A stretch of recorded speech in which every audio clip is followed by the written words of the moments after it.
Main en l'air pour certains, enfants dans les bras pour d'autres, ces familles quittent dans la nuit le camp de réfugiés de Jenin, en Cisjordanie occupée. Conséquence des opérations massives de l'armée israélienne et d'une situation devenue invivable selon ces Palestiniens. Le camp est en très mauvais état. Il n'y a pas de route, pas d'infrastructure, tous les aspects de la vie ont été détruits. Il n'y a pas non plus d'électricité. Depuis le début de la matinée, nous souffrons de coupures de courant.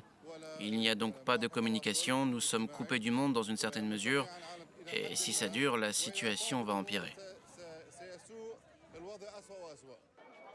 Le camp de Jenin abrite plus de 18 000 personnes. 3 000 d'entre elles l'auraient déjà quitté selon les autorités palestiniennes.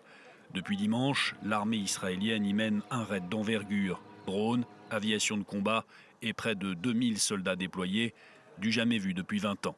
Le but pour l'État hébreu, détruire un centre de commandement d'un groupe qualifié de terroriste, les brigades de Jenin. Nos forces sont entrées à Jenin dans le nid des terroristes. Elles les éliminent, elles arrêtent des personnes recherchées, elles détruisent des quartiers généraux et saisissent de nombreuses armes. Mais elles font aussi autre chose, elles détruisent des laboratoires. Des laboratoires où sont créés des explosifs destinés au massacre et au meurtre de civils israéliens. Jenin est depuis plusieurs mois le théâtre de violents affrontements entre Palestiniens et armée israélienne. En juin dernier, un raid de l'État hébreu déjà avait fait 7 morts.